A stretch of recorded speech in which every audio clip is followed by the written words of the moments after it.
Hello everyone. Today we will look at the overview of WordPress dashboard, and after the successful login the first page appears as the dashboard.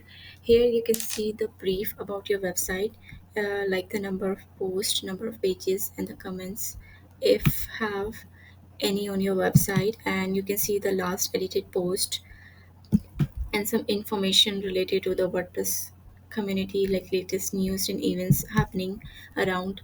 And home is similar to the this page only, and when you click the updates it will show the updates related to your plugins and themes and also the WordPress version.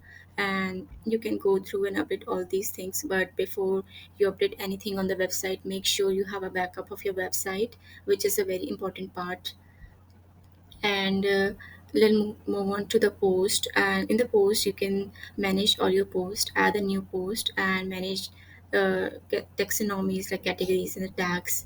And in the media you can see, when you click the library you can see all the media files which are currently in use on your website, and also you can add a new one from here. And from the pages you can check all the pages which you have created. And as you know, the WordPress is allow us to create a dynamic website, so you can add as many as pages you want. And comment section is, you can see all the comments of your post and the pages in this option. And also the option in the settings, writing and the discussion is also related to the post. And moving on to the appearance, in the appearance you can, when you click the themes you can see all the themes which is currently installed, and also you can check the which theme is currently active. And in the editor option you can see the all the setting options related to your theme, and depending on your theme choice you have different options under the appearance.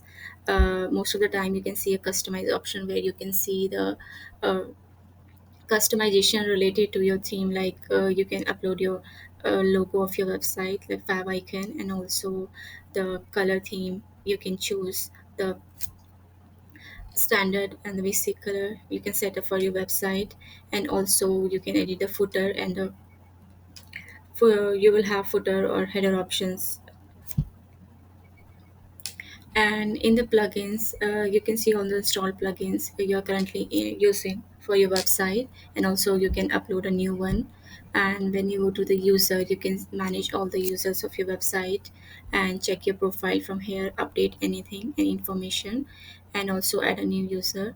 And you can also assign the roles and update any roles from here, like if you want someone to be an administrator or a author or the editor, etc., you can update anything from here.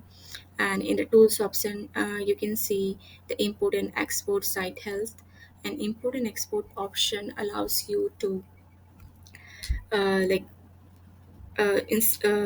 import or export any data or any setting from one WordPress website to another.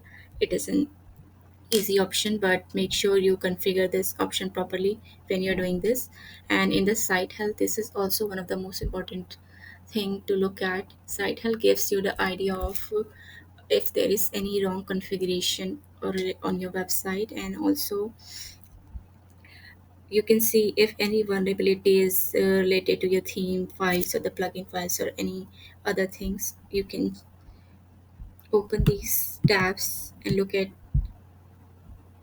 any recommendations here. If everything is fine it will just show the site health is good. And you can export your personal data from here and also erase the personal data. It will give you option. And theme editor, you can edit your theme files. Plugin file editor, you can edit your, when you click this you can select and edit your plugin file.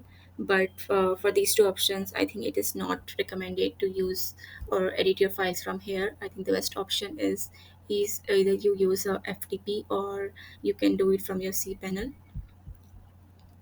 And backup is also important before making any changes on your website.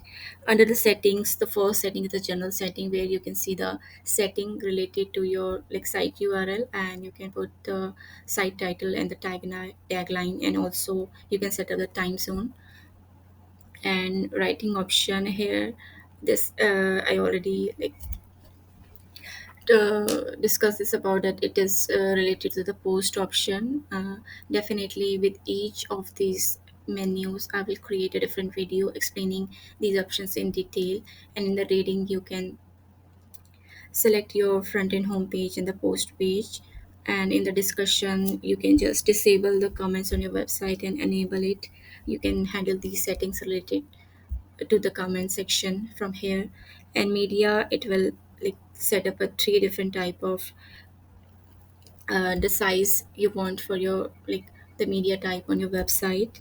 And permalink, this is also one of the most important setting in terms of WordPress. It will allow you to set up a base for the base structure for the URL of your website, which is an important part of your SEO strategy.